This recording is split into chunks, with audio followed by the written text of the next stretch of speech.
바울에 대한 세 관점에 대해서 알아보도록 하겠습니다. 첫 번째, 샌더스가 있는데, 샌더스는 언약적 율법주의를 최초로 주장했던 학자입니다.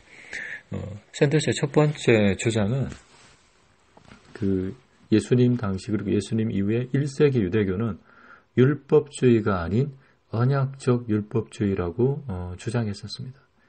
1970년대에 이런 주장이 나왔는데, 여기에 대한 비판을 해보면 1세기 유대교는 단지 샌더스가 말한 것처럼 언약적 율법주의만 있었던 것이 아니라 우리가 전통적으로 바울의 서신에서 발견되는 것처럼 율법주의적 경향도 함께 공존했다고 봐야 될 것입니다.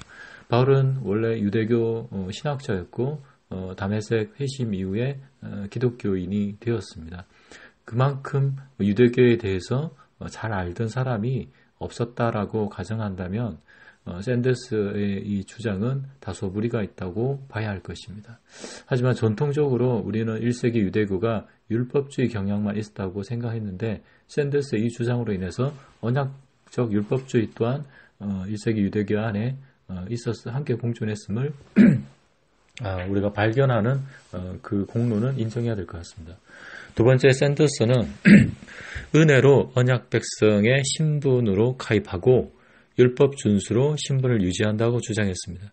즉, 구약의 이스라엘 백성들도 율법을 행해서 언약 백성이 된 것이 아닙니다. 그들은 태어나자마자 또 할례를 받고 언약 백성의 신분이 되었습니다. 그래서 그들이 언약 백성의 신분이 된 것은 은혜로 된 것입니다. 그래서 은혜로 가입하고, 그 다음에 그들이 율법을 준수했던 것은 그 신분을, 언약 백성의 신분을 잘 유지하기 위함이었습니다.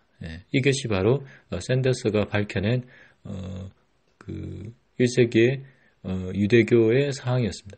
근데 이것을 비판해 보자면, 선행이 구원의 유지를 위해서 필수 불가결한 조건이 되기 때문에 일종의 율법주의입니다. 즉 뭐냐면 신분으로 가입하는 것은 은혜로 되지만 그 신분을 유지하는 것은 율법 준수로 된다고 했기 때문에 결국 선행이, 행위가 구원을 유지하기 위해서 필수 불가결한 조건이 되기 때문에 결론적으로 처음은 은혜지만 유지하는 것은 율법이기 때문에 일종의 율법주의라고 볼 수 있습니다. 그래서 믿음으로 언약 백성의 신분, 그래서 정확하게 비판하자면 믿음으로 언약 백성의 신분에 가입하는 것이죠. 그리고 그 신분을 유지하는 것 또한 믿음으로 되는 것입니다. 그래서 믿음에서 믿음으로 가입하고 유지해야 되는 것입니다. 그러나 믿음이 있노라 하고 악행을 방자히 행하는 것은 믿음의 타락, 즉 믿지 않음의 상태가 먼저 이루어졌기 때문에 언약 백성의 신분을 잃을 수 있습니다. 언약 백성의 신분을 유지하는 데 결정적인 요소는 샌더스의 주장처럼 행함의 준수 이전에 믿음의 준수가 우선이란 말입니다.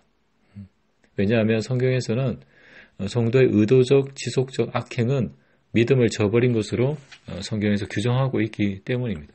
그 증거로 히브리서 3장 18절을 보면, 18절과 19절을 보면, 또 하나님이 누구에게 맹세하사 그의 안식에 들어오지 못하리라 하셨느냐, 곧 순종하지 아니하던 자들에게가 아니냐, 이러보건대 그들이 믿지 아니함으로 능히 들어가지 못한 것이라. 즉 히브리서 기자는 그 가나안 그 세대들, 광야 세대들이, 조상들이 순종하지 않았기 때문에 안식에 들어오지 못했다. 그들이 순종하지 않는데 그 이러보건대 그들이 믿지 않았다. 즉 행함이 없다는 것은 믿음이 없다는 것이다 하는 것을 전제하고 있다는 것입니다. 즉 믿음이 흔들리면 행함도 흔들리고 믿음이 없으면 행함도 따라오지 않는다는 것입니다. 그런 의미에서 샌더스의 이 말은 율법 준수로 신분을 유지한다는 말은 믿음으로 신분을 유지한다는 말을 해야 된다는 말로 수정되어야 할 것입니다. 두 번째, 제임스 던은 율법과 율법의 행위에 대해서 주장을 했는데, 첫 번째 던의 주장은 바울의 유대교나 율법에 대한 부정적인 견해는 유대교나 율법 자체를 비판한 것이 아니라 유대 민족의 정체성 역할을 하고 있는 율법, 할례, 유대 음식법 등이 그리스도 안에서 주어진 유대인과 이방인의 동등성을 방해하고 구원은 유대인들에게만 있다는 우월적이고 배타적인 사상을 가져오기 때문에 그 점을 비판한 것입니다. 이것을 율법 및 율법의 행위에 대한 사회학적 해석이라고 합니다. 이게 무슨 말이냐 하면 바울이 그의 로마서나 갈라디아서 같은 서신서에 유대교 그리고 율법에 대해서 굉장히 부정적으로 얘기를 했어요. 그리고 또 율법이나 할례, 유대 음식법 등에 대해서도 부정적인 비판을 했는데 왜 이런 비판을 했느냐? 그러니까 진짜 행위가 잘못됐기 때문에 그런 것이 아니라 던의 주장은 이 유대민족의 정체성을 하고 있다. 율법이나 할례, 유대 음식법들이 유대민족의 정체성 역할을 하고 있었고 그러니까 우리는 할례를 받았기 때문에 이방인 너희들하고는 달라. 너희들은 우리하고 다른 사람이야. 그러면 이 정체성 역할의 표지들이 이방인들과 연합을 방해하고 동등성을 방해하고 우월적이고 배타적인 사상을 가져오기 때문에 그 점을 비판했다고 하는 것입니다. 더는. 그래서 율법 및 율법의 행위에 대해서 사회학적 해석이라고 본 것이죠. 더는. 근데 이것을 비판하자면 바울이 사용하는 율법의 행위를 단순히 유대인의 민족적 특성 혹은 이방인들보다 자신들을 구분하는 정체성의 표현으로만 제한시킬 수 없다는 것이죠. 단지 바울이 율법을 비판한 것이 정체성의 표현에 국한되어서만 비판한 것이냐 아니라는 것입니다. 바울은 다메섹 사건을 통해서 율법의 행위들이 죄의 근본 문제들을 해결할 수 없다는 것과 하나님이 자기 아들을 통하여 율법의 요구를 친히 담당하도록 하셨다는 사실을 깨닫게 된 것이죠. 바울은 다메섹의 회심을 통해서 예수님을 통해서 즉 율법을 통해서 죄의 근본 문제를 해결할 수 없다. 하지만 예수님을 통해서 율법의 요구를 해결할 수 있다는 걸 깨달은 것입니다. 즉 바울은 율법의 행위를 유대인의 민족적 배타성 혹은 표지라는 사회학적 관점에서 말하기보다도 하나님 앞에서 의와 구원의 수단이 될 수 없다는 구원론적 관점에서 말하고 있습니다. 그래서 더원의 이런 율법과 율법 행위에 대한 사회학적 해석은 너무 무리한 해석이다. 올바른 해석은 사회학적 관점도 있지만 구원론적 관점이 주가 된다는 것을 말하고 싶습니다. 세 번째, 톰 라이트의 이신칭의의 제의선. 첫 번째 라이트는 이신칭의가 바울 복음의 본질적인 요소임을 반대합니다. 이신칭의는 바울의 이방인 선교 현장에서 만들어진 일종의 논쟁 교리로서 바울 복음의 핵심이 아닌 부산물로 보고 있습니다. 이게 뭐냐면 우리는 이신칭의가 바울 복음의 본질적인 요소로 핵심적인 요소로 이렇게 보고 있는데 라이트는 그게 아니라는 것이죠. 로마서에서 이신칭의가 나오는데 즉 이방인 선교 현장에서 로마서에는 이방인 그리스도인들 많았기 때문에 이방인 선교 현장에서 만든 일종의 논쟁 교리였었습니다. 그래서 핵심이 아니라 부산물이라고 주장했습니다. 하지만 비판을 하자면 바울은 이신칭의 가르침과 그의 복음을 서로 분리시키지 않았습니다. 그러므로 이신칭의는 그의 복음의 중심 내용입니다. 그의 서신서들을 보면 이신칭의는 부산물이 아니라는 것이죠. 그의 복음에 항상 이신칭의가 따라오고 있고 핵심적인 내용이었다는 것입니다. 그래서 라이트 이 주장은 잘못됐다. 두 번째 라이트는 이신칭의가 구원론의 주제임을 반대합니다. 하나님의 의는 구원론적 용어가 아니라 교회론적 용어, 곧 하나님의 언약적 신실성이나 하나님의 언약 백성의 신분을 말하는 용어라고 주장합니다. 이게 무슨 말이냐면 우리는 이신칭의가 구원론의 주제, 구원론에 대해서 말한다고 얘기하는데 라이트는 그게 아니라는 것입니다. 구원론적인 용어가 아니라 교회론적인 용어다. 즉 하나님이 언약적으로 얼마나 신실하시냐. 그리고 그 하나님에 대해서 우리 믿는 사람들은 하나님의 그 언약 백성의 신분을 받기 위해서 어떤 표지가 필요하냐. 무엇이 필요하냐. 교회가 되기 위해서 무엇이 필요하냐.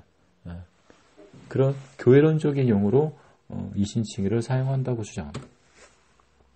비판을 하자면 이신칭의와 교리가 교회론적 선교적 의미를 가지고는 있습니다. 하지만 그것이 바울 복음의 중심 주제라고 말하거나 이신칭의로부터 구원론적 의미를 배제하는 것은 무리가 있습니다. 구원은 첫 번째 우선은 죄와 죽음과 율법의 저주와 하나님의 진노로부터의 구원, 즉 하나님과 죄인의 화해가 우선이고 그 다음으로 유대인과 이방인의 장벽 제거를 통한 구원, 즉 인간과 인간의 화해가 뒤따라오는 것입니다. 그래서 라이트의 말대로 이신칭의가 구원론의 주제임을 반대한다는 주장은 무리가 있습니다. 이신칭의는 구원론적인 주장이 우선이고 그 다음에 유대인과 이방인의 장벽 제거, 교회론적인 용어는 부가 뒤따라오는 것, 두 번째에 해당되는 것입니다. 세 번째, 라이트는 정가의 교리를 반대합니다. 정가의 교리는 법적 허구 내지는 범주적 오류라고 주장합니다. 칭의는 하나님의 언약 백성 공동체 안에 있다는 신분에 대한 해석으로만 제한해야 된다고 주장했습니다. 이게 뭐냐면 우리의 죄를 예수님께 전가시키고 예수님의 의를 우리에게 전가시킨다는 것이 종교개혁의 중요한 정가의 교리인데 라이트는 이 교리가 잘못됐다는 것입니다. 성경적이지 않다. 그래서 칭의는 그가 말하는 칭의는 뭐냐면 하나님의 언약 백성 공동체 안에 있다. 즉 이제 하나님의 언약 백성이 되었다. 신분에 대한 선언으로만 제한해야지 의를 주고받는 그런 관계가 아니다. 의가 전가되고 죄가 전가되고 그런 관계가 아니라 신분에 대해서만 선언한 것으로 제한해야 된다고 주장했습니다. 비판을 하자면 물론 개혁주의가 말하듯이 능동적 의의 전가, 즉 율법의 완수가 직접적으로 신자에게 전가되는 것은 성경적으로 명확하지가 않습니다. 개혁주의자들은 능동적 의의 전가를 이렇게 강력하게 주장하는데, 근데 그들이 말하는 성경적인 그 근거가 명확하지가 않습니다. 성경 구절을 보면 그리스도의 능동적 의는 수동적 의와 함께 죄 사함을 위한 것이 명확합니다. 이것은 웨슬레의 말입니다. 그래서 능동적 의는 수동적 의와 함께 죄 사함을 위한 것입니다. 그러나 처음 믿을 때 그리스도의 능동적 의가 신자에게 영원 불변하도록 전가되어서 이후 신자가 어떠한 죄를 짓고 회개를 하지 않더라도 그의 칭의는 영원 불변하도록 변함이 없다는 것은 비성경적인 것이 아니라 이단 사상입니다. 구원파적 구원론이죠. 그러니까 능동적 의가 우리에게 믿는 자에게 증가되면 어떤 일을 기대할 수 있냐면 예수님이 평생 살아오면서 행했던 율법의 준수가 우리의 것이 되는 것이에요. 그러면 우리는 실제로 예수 믿고 난 다음에 죄를 무한도록 짓고 의를 선행을 하지 않더라도 예수님의 그 능동적 의가, 즉 율법의 평생의 완수가 우리에게 전가되었음을 믿기만 하면 우리는 죄를 신나게 지으면서도 최종적으로 버림받지 않고 구원받을 수 있다는 것입니다. 이것이 바로 구원파적 구원론인데 개혁주의가 말하는 이 능동적 의의 전가는 구원파적 구원론이라는 열매를 맺을 수 있다는 위험성이 상존하고 있는 불완전한 것이죠. 또한 그리스도가 우리의 구원을 위해서 율리법을 성취하셔야만 했다는 것은 성경에서 명확하게 나오지가 않아요. 우리를 구원시키기 위해서 33년 동안 십자가 사건 이전에 하나님 말씀에 순종했다는 성경 구절이 명확하지가 않아요. 그래서 이런 의미에서만 정가의 교리는 성경적입니다. 이런 의미에서 정가의 교리, 즉 능동적 의의 직접적 전가는 인정할 수 없다. 명확하지 않다. 하지만 능동적 의는 수동적 의와 함께 죄 사함을 위한 것이다. 라는 의미에서 능동적 의의 간접적인 전가, 이 전가의 교리는 성경적이다. 또한 칭의에는 또 라이트가 얘기한 것처럼 칭의는 신분에 대한 선언도 포함되어 있습니다. 너는 내가 어렵게 했다. 그러면 너는 나의 백성이 되었다는 선언도 포함이 됩니다.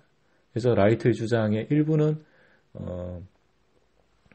근거가 있지만 전통적인 의미의 능동적 의의 전가 또한 웨슬레의 견해에 따라서 해석하는 것이 성경적이라고 볼 수 있습니다. 네 번째, 라이트는 믿음을 믿는 대상에 대한 절대적인 신뢰로 이해하기보다는 대상에 대한 신실성의 표현으로 이해합니다. 비판을 해보자면 믿음의 전통적 의미는 주로 바울 서신에서 발견되는 지식, 즉 복음 지식에 대한 동의, 그리고 인격체, 즉 하나님에 대한 신뢰입니다. 이게 보통 믿음인데, 전통적인 믿음인데, 그러나 구약에서의 믿음은 사실 신실함, 충성됨으로 거의 표현되고 있습니다. 구약에서 믿음이 애문한데, 주로 애문한데, 그걸 이제 찾아보면 거의 다 신실함, 충성됨으로 표현이 되고 있어요. 그리고 복음서에서도 예수님의 가르침을 보면 이 신실함이 믿음이라는 것을 뒷받침하고 있어요. 이 신실함은 행위로 표현되기 이전에 언약을 맺는 대상과 그 관계를 유지하고자 하는 마음의 의지 내지는 결단을 의미합니다. 행위 이전에 마음의 의지, 결단, 언약을 맺은 대상과 그 관계를 잘 유지하고자 하는 마음의 의지와 결단. 그럼 라이트나 세관상학자들이 말하는 행위로서의 신실함이라기보다는 하나님과 올바른 관계를 지속적으로 유지하고자 하는 마음의 중심, 의지로 보아야 합니다. 그러므로 이거는 이제 관계론적 측면에서 믿음의 정의예요. 그러므로 신구약의 믿음의 정의를 통합적으로 내자면 첫 번째, 지식에 있어서 동의, 두 번째, 언약의 대상에 대해서 신뢰, 셋째, 언약의 관계에 대해서 올바른 관계를 유지하려는 의지가 될 것입니다. 이 세 가지 어느 것에도 행위는 포함되지 않지만 이 믿음이 올바르다면 비록 완전하진 않지만 반드시 행위는 산출되게 됩니다. 이런 점에서 라이트는 지금까지 강조되지 않았던 믿음의 일면을 드러내준 기여를 했다고 볼 수 있습니다. 그리고 마지막 다섯 번째, 라이트는 현재적인 칭의는 현재적인 칭의와 최종적인 심판에서 주어지는 칭의 두 가지로 나눈다. 이중칭의로 나눈다. 그리고 첫 번째 전자 현재적인 칭의는 믿음에 의해서 결정되지만 후자는 신자의 전삼 즉 행위에 의해서 결정된다고 주장했습니다. 비판해보자면 구약과 신약 모두에서 이중칭의는 자명하다고 볼 수 있습니다. 더 이상 말할 필요도 없이 이중칭의는 자명하다. 예수는 여러 비유와 종말 광야에서 한 번 믿은 신자들이 최종 심판을 기다려야 하며 또한 그때 탈락하는 자들이 있을 것임을 수차례 말씀하셨어요.